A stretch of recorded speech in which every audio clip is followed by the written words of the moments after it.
Hello students, good morning. कैसे हैं आप सभी? उम्मीद करता हूँ अच्छे होंगे। देखिए, 12th क्लास इंग्लिश कंपलसरी की क्लासें चल रही थी। नोटिस का पोर्शन, राइटिंग कंपोजिशन में हम नोटिस का पोर्शन पढ़ चुके हैं और नोटिस के पोर्शन के साथ साथ जो हमने ओरिएंटेशन क्लास ली थी उसमें मैंने बताया था कि आपको notice, poster,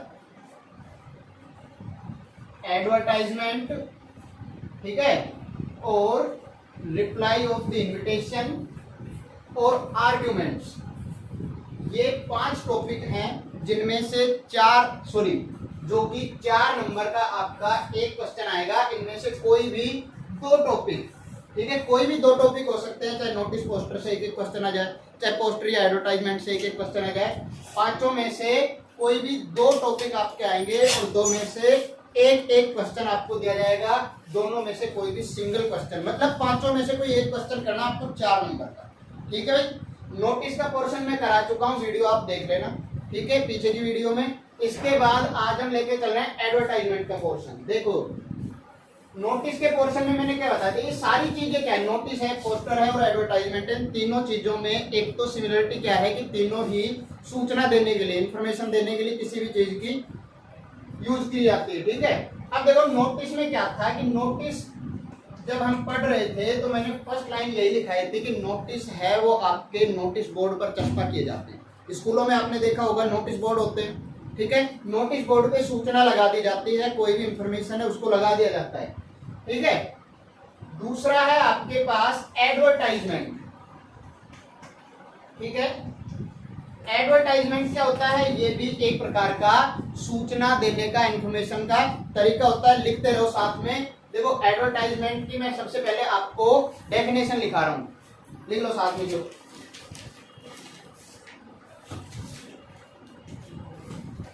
it is a kind of announcement, it is a kind of announcement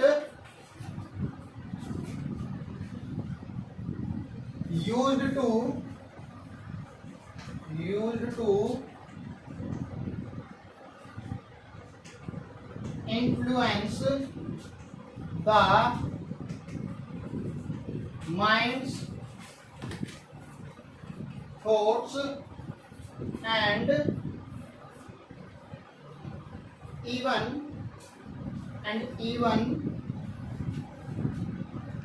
the taste of the masses. Mass क्या होता है, मास बोलते हैं हम जनता, लोग, ठीक है ना। लोगों की माइंड को, थॉट्स को, मतलब उसके मस्तिष्क को, विचारों को, या उसके टेस्ट, या तक कि उनकी जो रुचि है उसको इन्फ्लुएंस करना होता है, प्रभावित करना। उनको प्रभावित करने के लिए जो अनाउंसमेंट की जाती है, घोषणा की जाती है किसी भी चीज का, एडवर्टाइजमेंट दिया जाता है, विज्ञापन, ठीक है, ताकि वो उससे प्रभावित होकर उसके बारे में कुछ आगे आप एक्शन लो उसको, ठीक है। तो उसको बोलते हैं हम एडवर्टाइजमेंट। अब जनरली ये किस में दिए जाते हैं, जैसे नोटिस था आपका, नोटिस बोर्ड पर आप चस्पा करते हो। जो एडवर्टाइजमेंट है वो जनरली चाहे आप टेलीविजन पर देख सकते हो, रेडियो पर भी होते हैं, मतलब जो आपके वर्बल होते हैं, जो बोल के जो आपको बताया जाए, ठीक है। अदरवाइज टीवी पर, अखबार में, ठीक है, या अदर किसी भी स्पेशल तरीके से आप एडवर्टाइजमेंट शो कर सकते हो, ठीक है। हटा दो इसको, ठीक है भाई। देखो, एडवर्टाइजमेंट मोस्टली किस मतलब चीज को बताने के लिए, किस चीजों के लिए आप लिखते हो, एडवर्टाइजमेंट जो आप प्रिपेयर करते हो मोस्टली किन चीजों के लिए होता है। देखिए, पहला तो आप देखो types of advertisement. Types of advertisement, आपके 2 टाइप के एडवर्टाइजमेंट होते हैं, लिखते हैं उसको। पहला होता है क्लासिफाइड एडवर्टाइजमेंट, क्लासिफाइड एडवर्टाइजमेंट, और दूसरा होता है आपके पास डिस्प्ले या जनरल एडवर्टाइजमेंट। देखिए, 2 टाइप के एडवर्टाइजमेंट होते हैं, क्लासिफाइड एडवर्टाइजमेंट और दूसरा होता है डिस्प्ले या जनरल एडवर्टाइजमेंट। क्लासिफाइड एडवर्टाइजमेंट का मतलब क्या होता है, डिस्प्ले या जनरल एडवर्टाइजमेंट किस लिए? जनरल या डिस्प्ले एडवर्टाइजमेंट तब होता है जैसे मान लीजिए हमें एक बाइक बेचनी है, ठीक है भाई, तो क्लासिफाइड एडवर्टाइजमेंट का यूज करोगे। मान लीजिए मेरे पास एक बाइक है, मैं उसको बेचना चाहता हूं, तो मैं क्या करूंगा कि मैं उसके बारे में बताऊंगा। एडवर्टाइजमेंट में क्या होता है कि आप किसी भी चीज के बारे में, आप कोई बेचना चाहते हो, खरीदना चाहते हो, तो उसके आप क्वालिटी बताओगे, कैसी चीज आप खरीदना चाहते हो, कैसे आप बेचना चाहते हो, ठीक है। इसी तरीके से क्लासिफाइड एडवर्टाइजमेंट में मान लीजिए मुझे एक बाइक बेचनी है, तो आप एक स्पेशल बाइक के बारे में जो आप बेचना चाहते हो, ठीक है ना, उसके बारे में आप बताओगे, जैसे उसका मॉडल क्या है, कंपनी क्या है, ठीक है, कलर क्या है, कितने किलोमीटर चली है, ठीक है, कितनी उसकी माइलेज है, कितने रुपए तक आप उसको बेच सकते हो, ये सारी चीजें, उसकी डॉक्यूमेंट कंडीशन क्या है, ये सारी चीजें आप उसके बारे में बताओगे। ये कब है? जब एक स्पेशल बाइक के बारे में आप बात कर रहे हो। दूसरा है, मान लीजिए एक कंपनी की बात लेके चलते हैं, एक एजेंसी की बात लेके चलते हैं कि हीरो होंडा है, हीरो कंपनी है, अपनी बाइक का प्रचार करती है, ठीक है ना, तो ये भी एक तरीके से एडवर्टाइजमेंट हो गया। अब इस एडवर्टाइजमेंट में वो किसी भी एक स्पेशल बाइक के लिए नहीं, वो एक पूरी बाइक की कैटेगरी के लिए, मान लीजिए इसे हीरो की स्प्लेंडर बाइक का यहाँ पे एडवर्टाइजमेंट करना है, ठीक है, तो यहाँ पर ये स्पेशल नहीं बताएगी कि बाइक कितने किलोमीटर चली हुई है, बाइक का मॉडल क्या है, कलर क्या, वो ये चीजें नहीं बताएगी, जबकि ये इसकी क्वालिटीज के बारे में बताएगी, क्योंकि यहाँ पे एक नई चीज के लिए, कंप्लीटली आप नई चीज को आप बेच रहे हो ना, तो यहाँ पे डिस्प्ले, इसमें क्या होता है, डिस्प्ले एडवर्टाइजमेंट क्या क्यों बोला जाता है, यहाँ पे आप इसकी फोटो वगैरह करके अच्छे से आप इसको डिस्प्ले कर सकते हो, ठीक है। तो आपके जो यूज होंगे वो होंगे क्लासिफाइड एडवर्टाइजमेंट। कौन सा होगा? Classified advertisement. देखो कैसे करते हैं क्लासिफाइड एडवर्टाइजमेंट। क्लासिफाइड एडवर्टाइजमेंट में मैं बता ही दूं आपको, क्लासिफाइड एडवर्टाइजमेंट में कौन कौन सा एडवर्टाइजमेंट आप लिखोगे, इसके भी टाइप होते हैं। क्लासिफाइड एडवर्टाइजमेंट में क्या क्या आता है,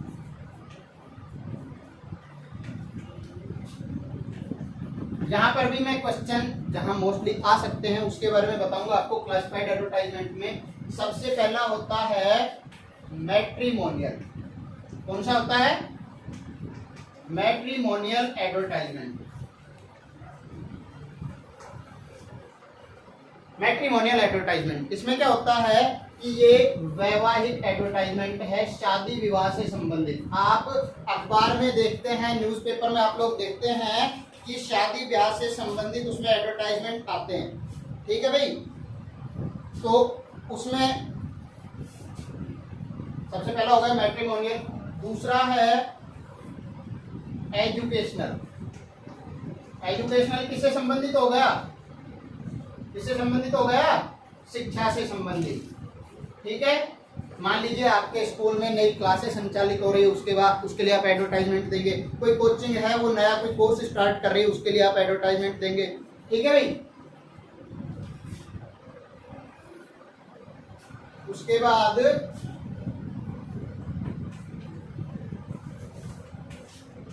सिचुएशन वैकेंट और सिचुएशन वांटेड। क्या है? सिचुएशन वैकेंट और सिचुएशन वांटेड। यहाँ पे सिचुएशन वैकेंट से मतलब होता है कि जहाँ किसी भी संस्था में, किसी भी विभाग में अगर जगह खाली है, पद रिक्त है, तो वहां पर आप नौकरी के लिए जब हायर करते हैं, बुलाते हैं, एडवर्टाइजमेंट देते हैं, ठीक है। दूसरा है सिचुएशन वांटेड। आपको अगर नौकरी की जरूरत है, किसी भी व्यक्ति को नौकरी की जरूरत है, तो उस टाइम आप दे सकते हो एडवर्टाइजमेंट, जिसमें आप अपनी क्वालिफिकेशन वगैरह बताओगे कि मेरी ये क्वालिफिकेशन है, इतना मेरे पास एक्सपीरियंस है, इस जॉब लोकेशन में मैं जॉब करना चाहता हूँ, इतनी मेरी एक्सपेक्टेड सैलरी है, तो वो हो जाता है फिर आपका सिचुएशन वांटेड, ठीक है भाई। इसके अलावा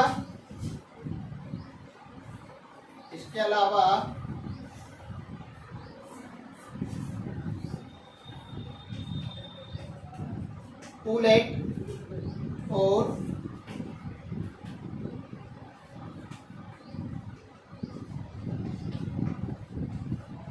अकोमोडेशन वांटेड।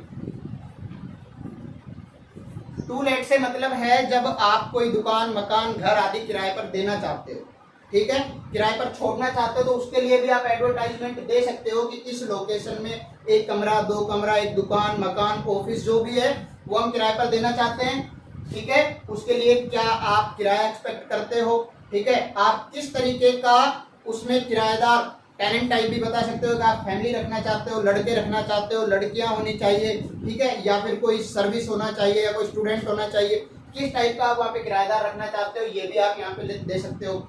उसके बाद है अकोमोडेशन वांटेड। इसका मतलब क्या होता है कि रहने के लिए मुझे घर चाहिए, किराए पर मुझे चाहिए, उसके लिए भी आप एडवर्टाइजमेंट दे सकते हो किराए पर, चाहे घर चाहिए, दुकान चाहिए, मकान चाहिए, ऑफिस चाहिए, तो उसके लिए भी आप किराए पर रहने के लिए आपको अगर चाहिए तो उसका भी एडवर्टाइजमेंट दे सकते हो।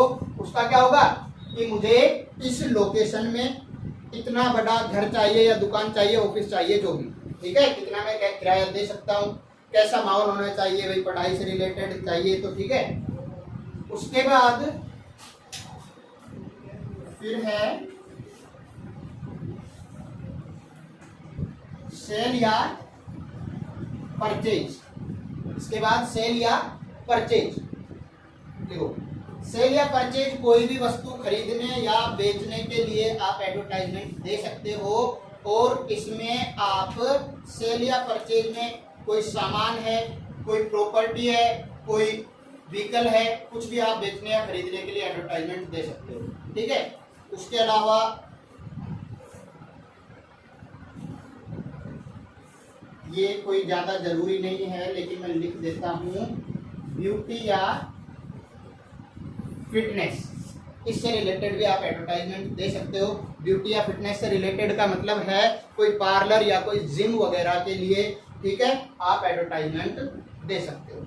ये आपके मोस्टली एडवर्टाइजमेंट के टाइप हैं जो कि आप क्लासिफाइड एडवर्टाइजमेंट में पढ़ेंगे। इसमें से भी सबसे मोस्टली जो आपके क्वेश्चन आने की संभावना है ये मैट्रिमोनियल, सिचुएशन वैकेंट, ये, ठीक है, टू लेट अकोमोडेशन, ये एक जैसे होते हैं, इनके दोनों के और इनके लगभग फॉर्मेट एक जैसे होते हैं, इनके और इनके फॉर्मेट एक जैसे होंगे। मैट्रिमोनियल अलग हो गया, और सेल परचेज का भी लगभग एक जैसा ही फॉर्मेट होता है, ठीक है भाई, क्लियर है। ये आपको पढ़ने हैं, मैं सारे कराऊंगा आपको, लेकिन मोस्टली आपको यहाँ से, ठीक है, यहाँ से आपके क्वेश्चन आने की संभावना ज्यादा होती है। कुछ नहीं, इसमें आप एक बार फॉर्मेट पढ़ लोगे तो सभी एक जैसे ही हैं लगभग, ठीक है भाई, लिख लीजिए, हटा रहा हूं।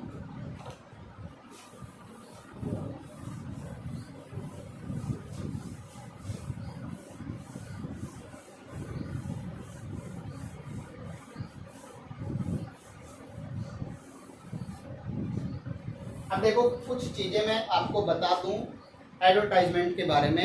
एक तो एडवर्टाइजमेंट की वर्ड लिमिट होती है, मैक्सिमम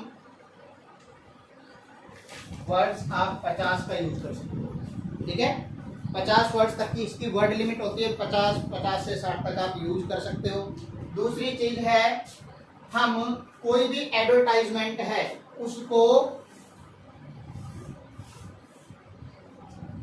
बॉर्डर में बंद कर भी सकते हैं और नहीं भी कर सकते हैं, दोनों ही चीजें सही है, गलत नहीं है। अगर आप करते हो तो भी सही है, नहीं करते हो तो भी सही है, लेकिन अगर आप बंद नहीं करते हो तो कम से कम जो आपका अलाइनमेंट है वो सही होना चाहिए, ठीक है। अगर आप लाइन को, एक लाइन को यहाँ पे खत्म कर रहे हो तो कंप्लीट फिर ये इसी तरीके से चलना चाहिए, ठीक है भाई। ये नहीं होना चाहिए एक लाइन हमारी यहाँ पे खत्म हुई है, दूसरी को हम यहाँ पे पहुंचा रहे हैं, तीसरी यहीं पे छोड़ रहे हैं, ठीक है। अलाइनमेंट आपका दोनों साइड से इक्वल होना चाहिए। अगर आप इसको बंद करते हो तो भी सही है, नहीं करते हो तो भी सही है। अब देखो इसको लिखने का तरीका, फॉर्मेट बताता हूं आपको। सबसे पहले मैट्रिमोनियल का, सबसे पहला लेके चलते हैं हम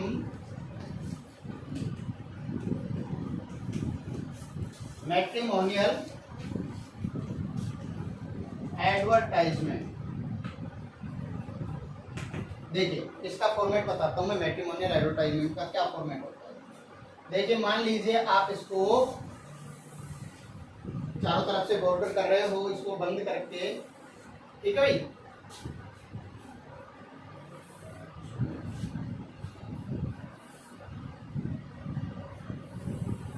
ठीक है भाई, यहाँ पे सबसे पहले आपका होना चाहिए टाइटल। आप देखो टाइटल, इसमें मैट्रिमोनियल एडवर्टाइजमेंट लिखने से पहले 2-3 वर्ड में आपको यहाँ पे क्लियर कर देता हूँ। एक वर्ड आपको मिलेगा ब्राइड। ब्राइड मतलब होता है दुल्हन, ठीक है। दूसरा वर्ड मिलेगा आपको ग्रूम। ग्रूम मतलब होता है दूल्हा, ठीक है। 2 वर्ड हम यूज करेंगे, ब्राइड और ग्रूम। और तीसरा वर्ड ये भी होता है ब्राइड ग्रूम, ठीक है भाई। इसका मतलब भी दूल्हा होता है। Bride groom, bride groom, 3 word हो गए। चौथा वर्ड है कि यहाँ पे आप यूज करोगे अलायंस, ठीक है। इसका मतलब होता है रिश्ता या संबंध। इसका मतलब क्या होता है? रिश्ता या संबंध, ठीक है। तो सबसे पहले तो इन चीजों को एक बार आप लिख लो। दोनों तीनों वर्ड हैं, ये आपको काम आएंगे जब आप लिखोगे, ठीक है। लिखो जल्दी से।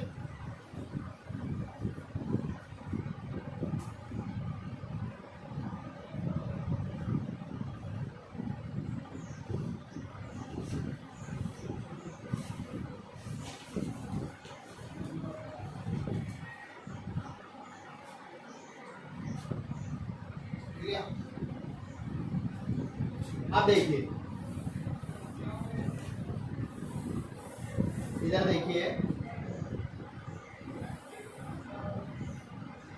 जब आप कोई भी मैट्रिमोनियल एडवर्टाइजमेंट तैयार कर रहे हो तो सबसे पहले मैं आपको एक क्वेश्चन बोलता हूँ, ठीक है। क्वेश्चन से आप समझ जाएंगे आपको लिखना क्या है। मान लीजिए क्वेश्चन है, you are Ramesh and you are looking for a bride for your younger brother. आप रमेश हैं, you are looking for a bride for your younger brother. आप अपने छोटे भाई के लिए एक लड़की ढूंढ रहे हैं, ठीक है। अब आपको क्या करना है? तो draft an advertisement for this same, मतलब इसी चीज के लिए आपको एक एडवर्टाइजमेंट तैयार करना है, ठीक है, जो कि आप मैट्रिमोनियल कॉलम में, अखबार के मैट्रिमोनियल कॉलम में देना चाहते हो, ठीक है। उसको एडवर्टाइजमेंट को देने के लिए आपको तैयार करना है एडवर्टाइजमेंट। तो देखिए, आपका क्वेश्चन से अगर आपको समझ में आ रहा है, आप दूल्हा ढूंढ रहे हैं या लड़की ढूंढ रहे हैं, मतलब आप अपनी किसी लड़की के लिए लड़का ढूंढ रहे हैं, लड़के के लिए लड़की ढूंढ रहे हैं। अगर आप समझ जाते हो तो बहुत अच्छी बात है। अभी यहाँ पे आप समझ गए कि you are looking for a bride. Looking for का मतलब होता है ढूंढना। You are looking for a bride, आप एक लड़की ढूंढ रहे हैं, तो यहाँ पे आप क्या करोगे? Bride wanted. देखिए मैं बताता हूं आपको, अगर आप क्वेश्चन को समझ गए हैं तो आपको यहां पर लिखने में कोई समस्या नहीं आएगी। ब्राइड वांटेड, ठीक है, लड़की ढूंढ रहे हो। कई बार क्या होता है कि हम क्वेश्चन को ही नहीं समझ पाए, आगे का तो मान लो हम उल्टा सीधा कुछ कर भी देंगे।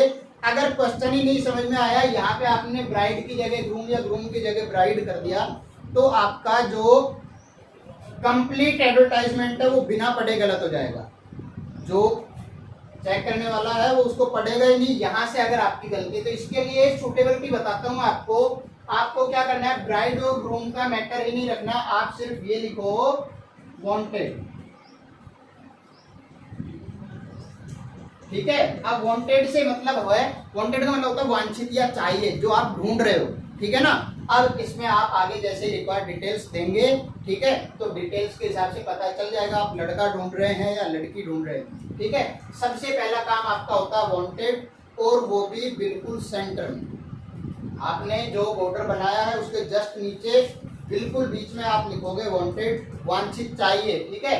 अब इसके बाद आप सबसे पहले लिखोगे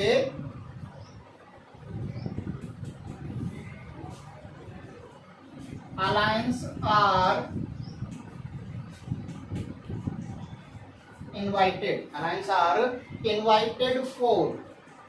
यहाँ पे क्या लिखा आपने? अलायंस आर इनवाइटेड फॉर, ठीक है। फॉर मतलब के लिए, मतलब आप संबंध इनवाइट कर रहे हो, रिश्ते मांग रहे हो। किसके लिए मांग रहे हो? चाहे लड़के के लिए चाहे लड़की के लिए। तो सबसे पहले आप उसकी डिटेल दोगे, ठीक है, जिसके लिए आप ढूंढ रहे हो, ठीक है। या फिर आप वो डिटेल दोगे जैसा आप चाहते हो। दो ही चीजें हैं, एक तो आप जिसके लिए ढूंढ रहे हो उसकी डिटेल दोगे, एक जैसा आप चाहते हो उसकी डिटेल दोगे, ठीक है।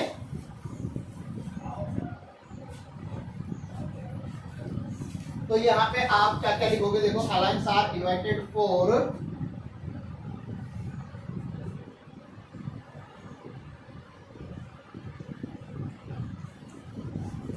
Details of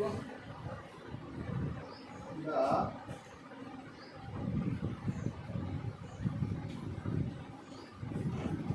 prospective.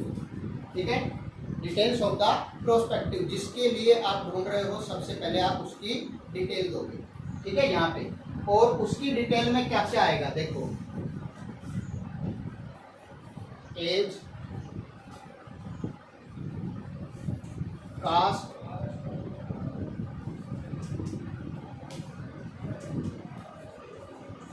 Height, complexion,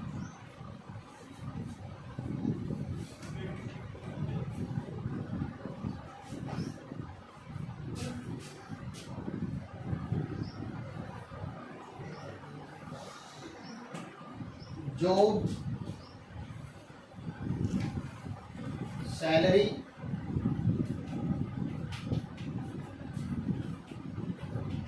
family status. ठीक है,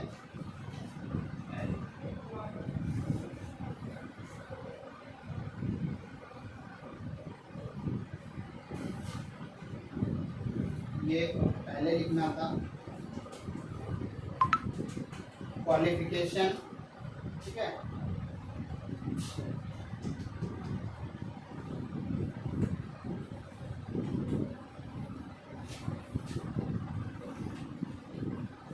financial status.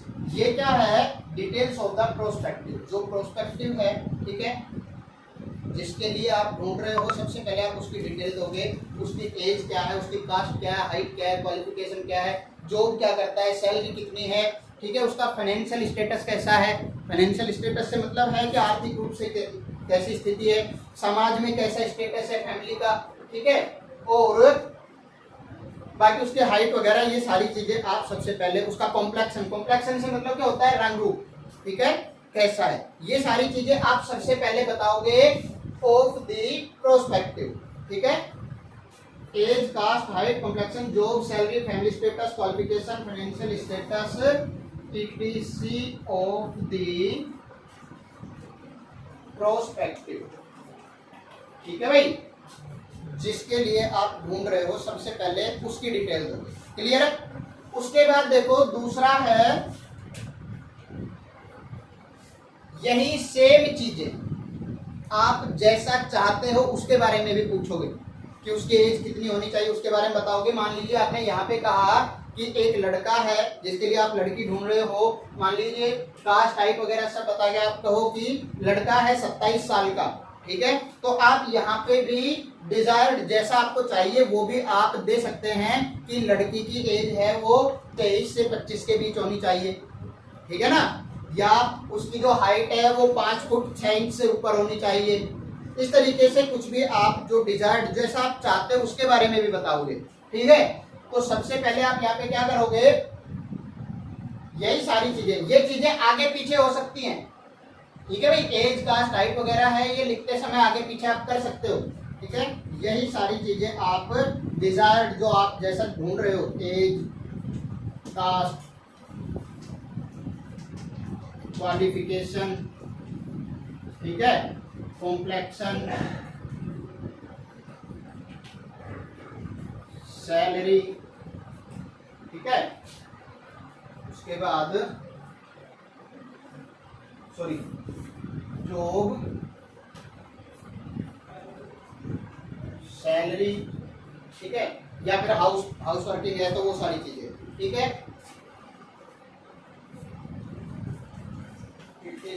Of the desire. ठीक है, डिजायर्ड जैसा आप चाहते हो, जैसा आप ढूंढ रहे हो। ठीक है ना, उसके बारे में बताओगे। तीसरी चीज क्या आती है, नेचर ऑफ मैरिज। क्या आता है, नेचर ऑफ मैरिज, शादी आप किस प्रकार से करना चाहते हैं, नेचर ऑफ मैरिज। ठीक है, कास्ट बाउंडेशन, डाउरी बाउंडेशन, ऐसा कुछ मान लो आप यहाँ पे दोगे कि नो डाउरी, दहेज नहीं चाहिए। कास्ट बाउंडेशन है या नहीं है, कास्ट यही होनी चाहिए या नो कास्ट बार, ऐसा भी आप यहाँ पे दे सकते हो। इसके बाद आता है नेचर ऑफ मैरिज, शादी। ठीक है, यहाँ पे आप अरेंज मैरिज चाहते हैं या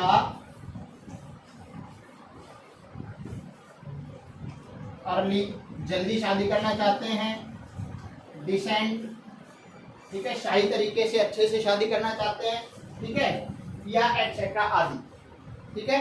और लास्ट होता है आपके पास कॉन्टैक्ट डिटेल्स।